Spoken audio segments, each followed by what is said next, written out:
Nakakabighaning halimuyak ng kanyang kusina.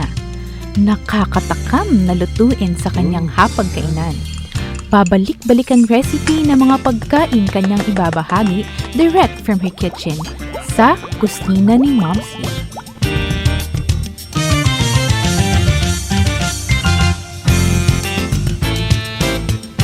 Welcome sa kusina ni Momsy. Gagawa po ako ngayon ng no-bake cheesecake kasi alam nyo na, nalalapit na po ang Kapaskuhan at bagong taon. Kung gusto nyo po na mag-prepare ng something special, pwede nyo po itong gawin, or kung gusto nyo pong magnegosyo, then pwede nyo rin po itong gawin. Ang sukat ng mga ingredients na babanggitin ko ay good for one recipe. But you can double this kung gusto po ninyong magbento-bento cake, pwede nyo po itong i-double or i-triple pa.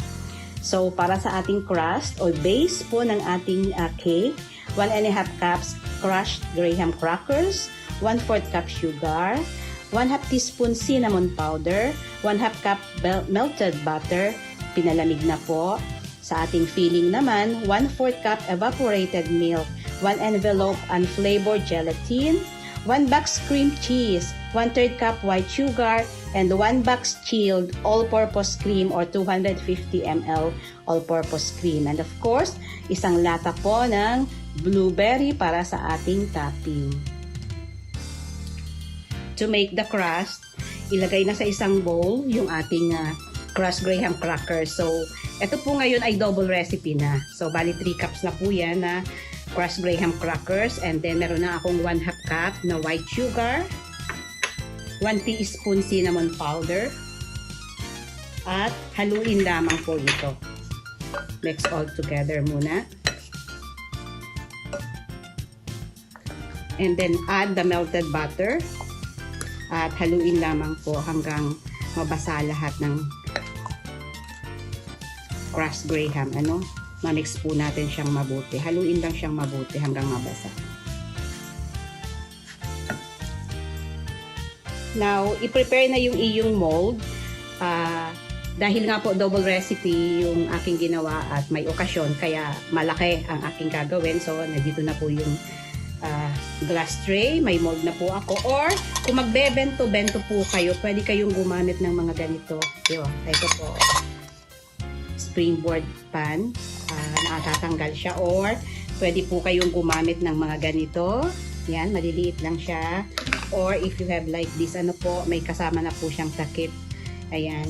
Depende po sa inyo kung anong mold ang inyong gagamitin. At ilagay lang yung crust mixture doon sa inyong prepared na mold.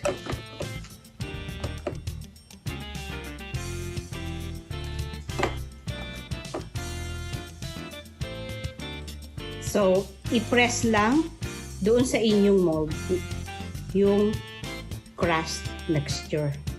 Ayan. And afterwards po ay i-chill ito for 1 hour. Ilagay na yung gelatin powder doon sa evaporated milk. At maghanda ng isang kaserola na merong tubig. I-on yung apoy sa stove at ilagay dito yung milk mixture. At painitin lang yung water hanggang matunaw yung gelatin powder doon sa milk. Habang nakasalang sa low fire yung ating milk and gelatin mixture, sa isang bowl naman ilagay na yung cream cheese and yung sugar and beat together.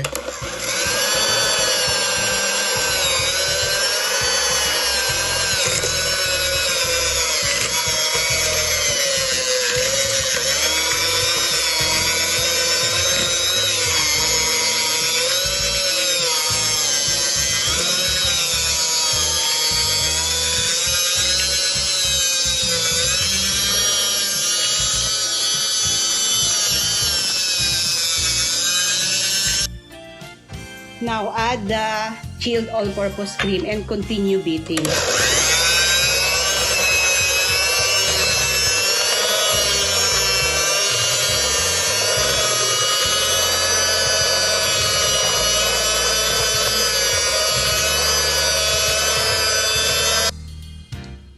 Now, idagdag na yung milk gelatin mixture and continue beating.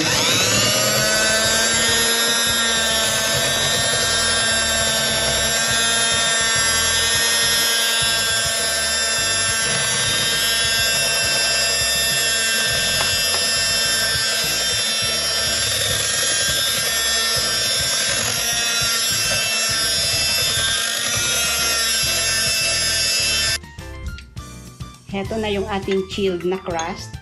Bubuhos ko na doon sa ibabaw ng chilled crust yung ating cream cheese, all-purpose cream, gelatin milk mixture.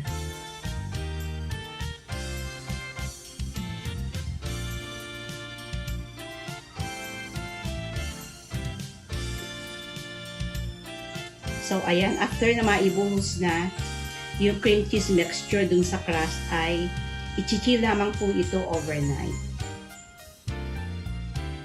Okay. Tanggalin na po natin yung ating mold.